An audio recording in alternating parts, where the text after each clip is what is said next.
You reached for that blue and yellow can this morning, didn't you?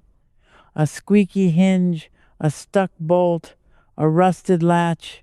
You sprayed it, it worked for a week, and now you're reaching for it again? Here's what nobody told you. A Roman farmer solved that exact problem 2,000 years ago, and his solution cost him nothing. It came free with the olive oil he was already making, and I can prove it worked better than what you paid for. I know this because I tested it in my own garage last winter on a gate hinge that had beaten 3 different sprays.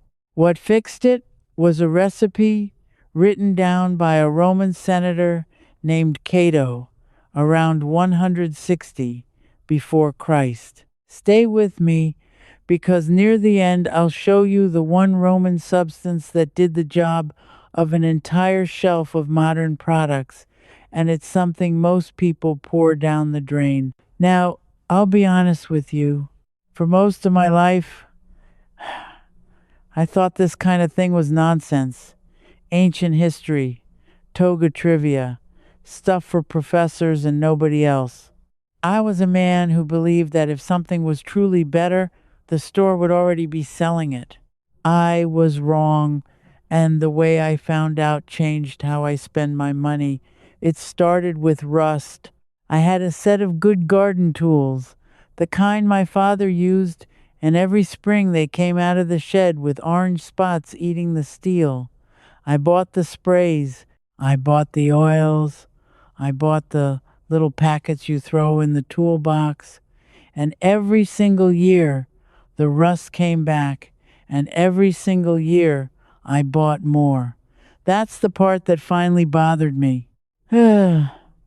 Not the rust, the buying, the endless, quiet, forever buying.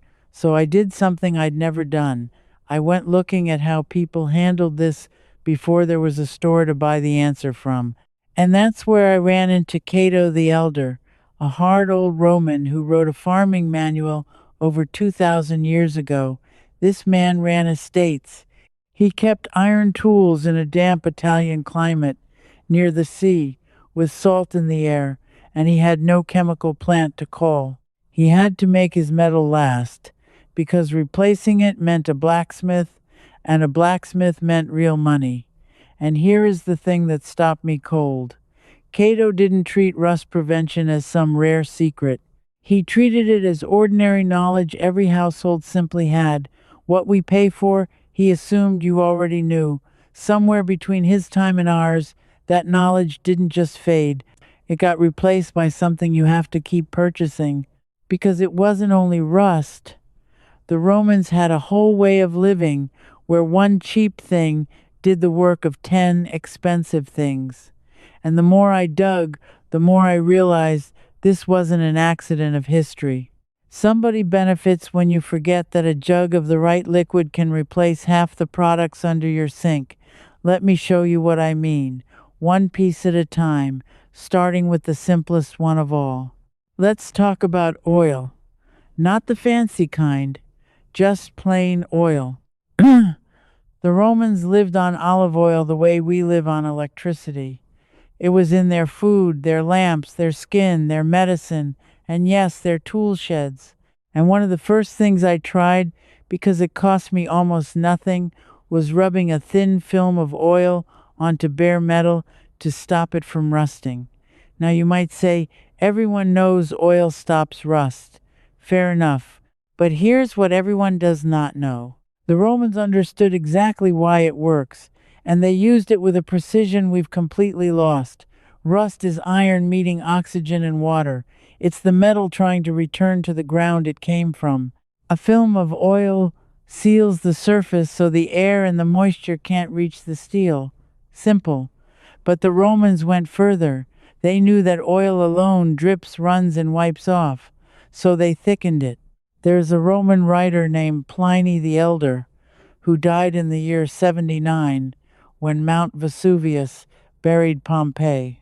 Before that eruption killed him, he wrote down a mountain of practical knowledge, and among it he describes mixing oils with waxes and resins to make coatings that clung to metal and wood and stayed put. That's the missing piece. Not just oil, oil that stays. So I made a paste. Beeswax melted into olive oil, roughly 1 part wax to 4 parts oil, warmed gently in an old tin can, standing in a pot of hot water.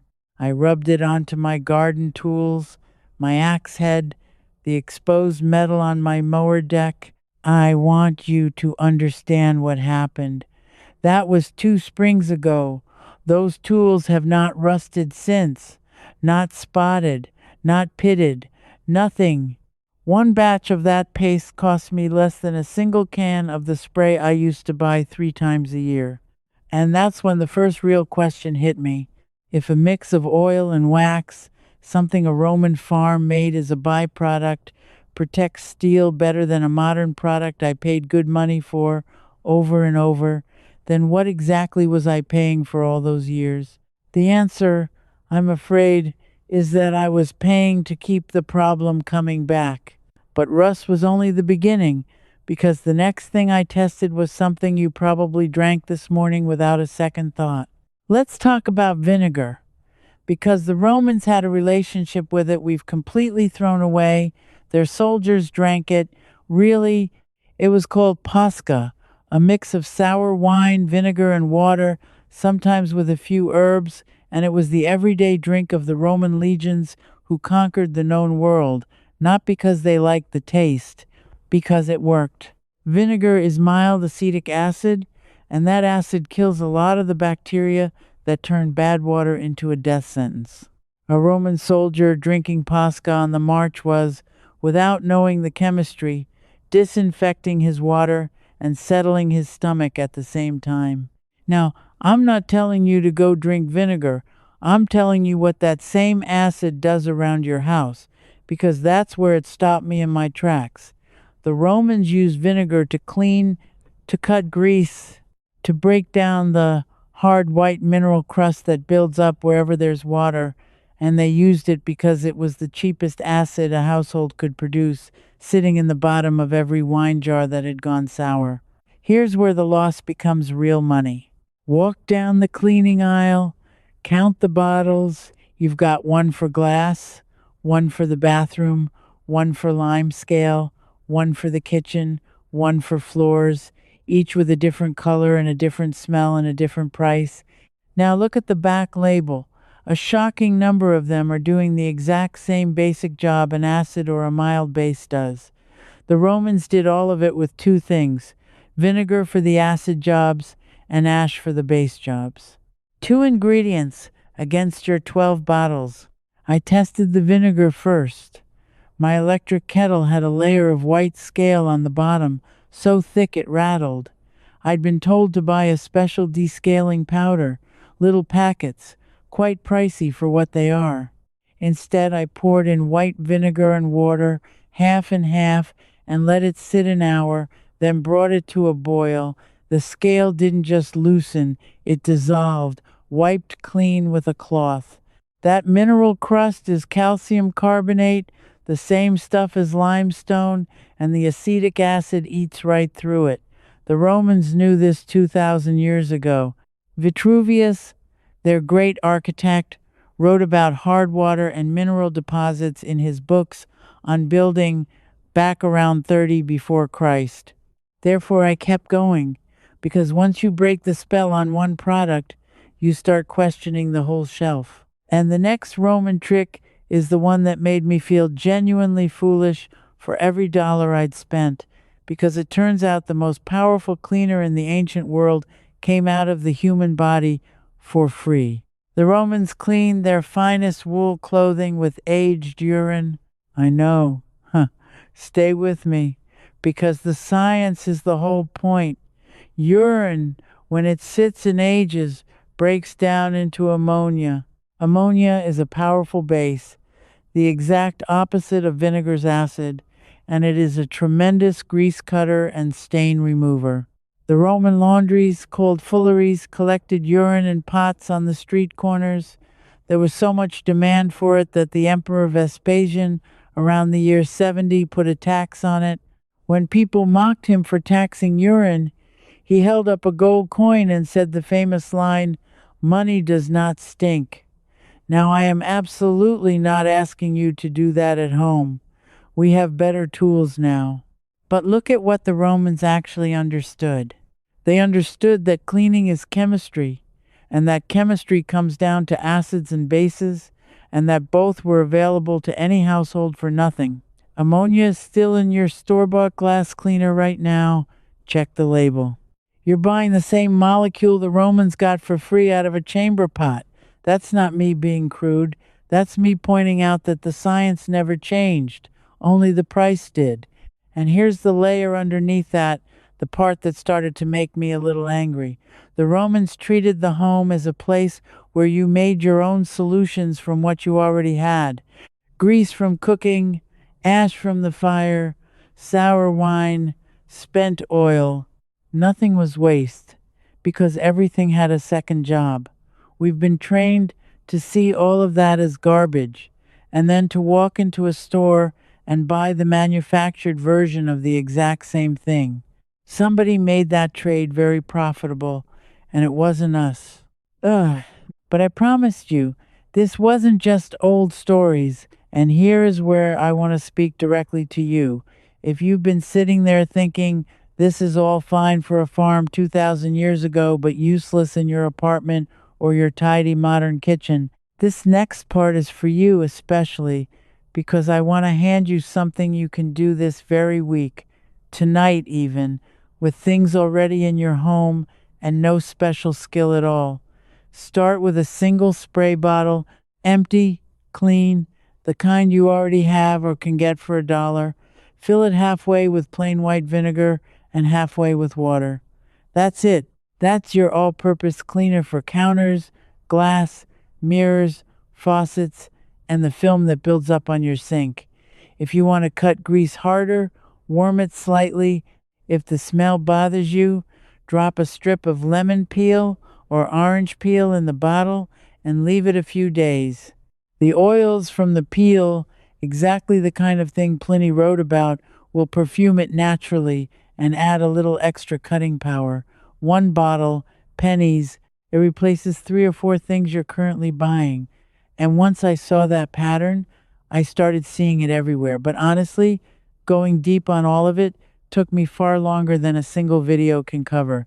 If you want to go further than what fits here, I've put the full research into a book called Roman Roots, and it goes alongside Roman Depth and Roman Blueprint, 3 books that together lay out the whole system the Romans used to run a household on almost nothing. Everything I've tested, the pastes, the washes, the preservation methods, the mindset behind all of it, is in there in a form you can keep and return to. You'll find the details in the description below. Now, back to that shelf under your sink, because the next Roman trick is the one that made me feel genuinely foolish for every dollar I'd spent. Then take a small jar and make the oil and wax paste I mentioned. If you don't want to melt beeswax, you can start even simpler. Just wipe a thin film of any cooking oil onto the metal things that rust in your home, the blades of your good scissors, your cast iron pan, which is the one place many people already do this without realizing it's a 2,000-year-old Roman method, the garden trowel, the tools in the garage, a cloth with a little oil on it, wiped once a season, and you will watch rust simply stop happening. No spray, no packets, no repeat purchase. And for the hard white mineral scale, in your kettle, your coffee maker, around your taps, straight vinegar left to sit and then rinsed, I want you to try just these 3 things. Because once you see them work with your own eyes, something shifts. You stop being a customer for problems that a jug of vinegar and a rag can solve. That shift is the whole point, and it's exactly the shift the Romans never had to make because they never lost the knowledge in the first place. Now, why did we lose it? This is the part that took me the longest to understand, and it's the part that changed how I look at that store shelf forever. It wasn't one dramatic moment. Nobody stood up and banned this knowledge. What happened was slower and in a way, worse.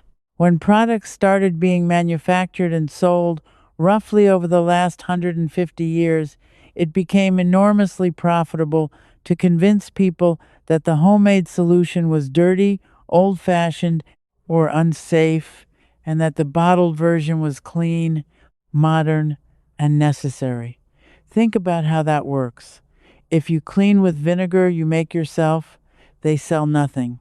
If you clean with a branded spray, they sell forever. If you stop rust with oil and wax, they sell nothing. If you buy a can that wears off in a week, they sell forever. There is no conspiracy needed.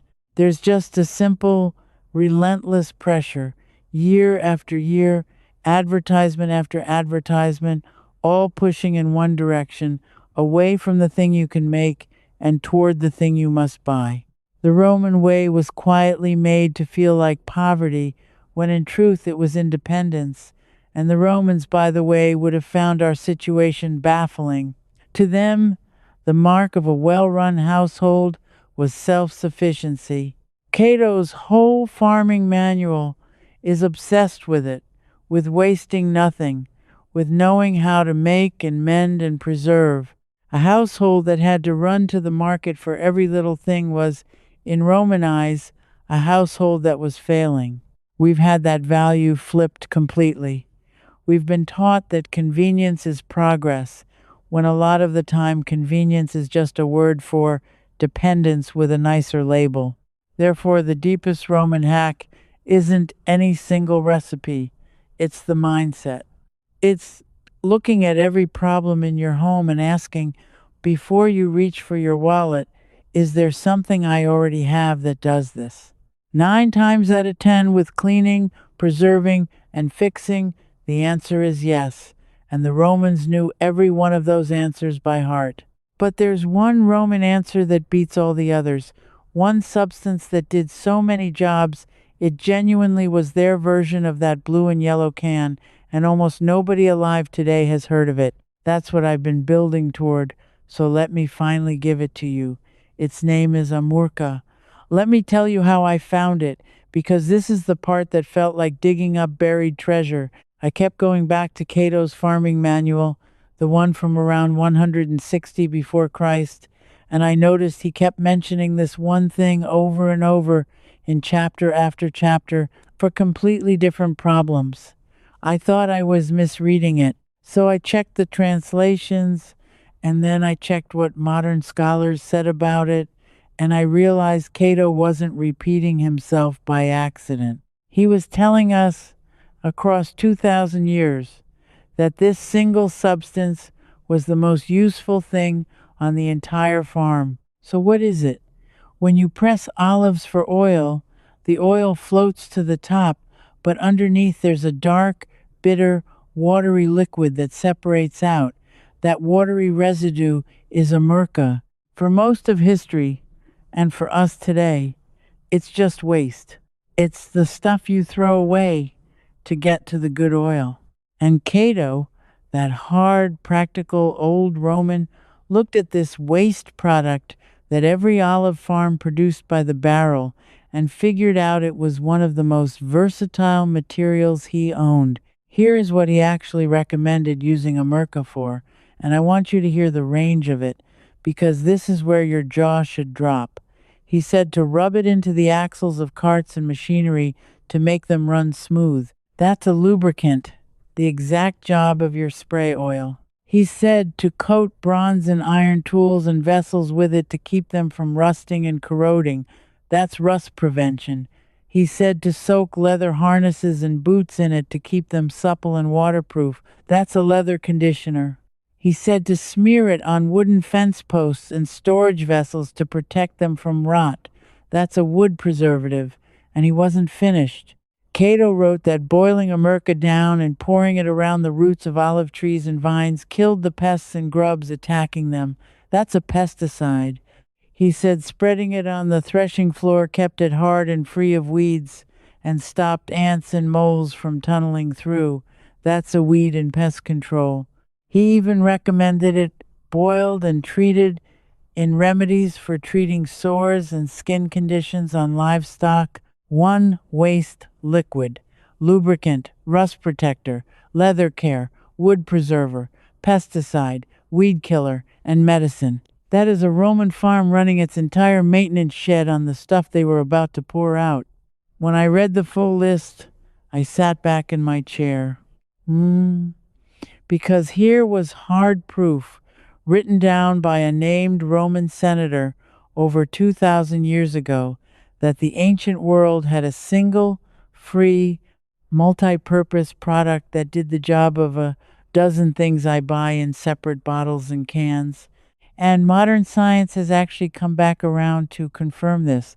Agricultural researchers studying olive mill wastewater, which is exactly what America is, have found it's loaded with compounds called polyphenols. Those polyphenols are powerful antioxidants and natural antimicrobials.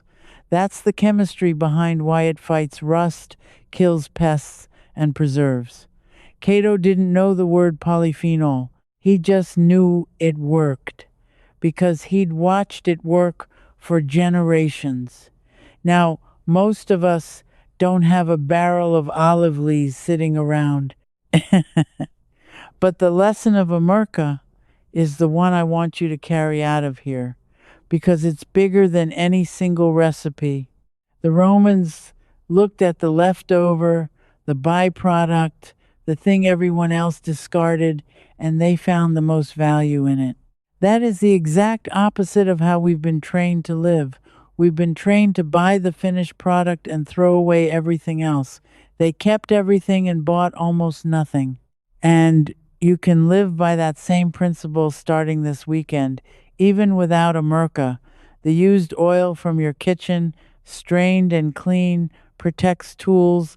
The cooled wood ash from your fireplace, mixed with a little water, becomes a mild scouring and cleaning paste, exactly as it did for the Romans, because ash is alkaline and cuts grease. The sour wine at the bottom of a forgotten bottle becomes your vinegar cleaner. The citrus peels become your scented oils.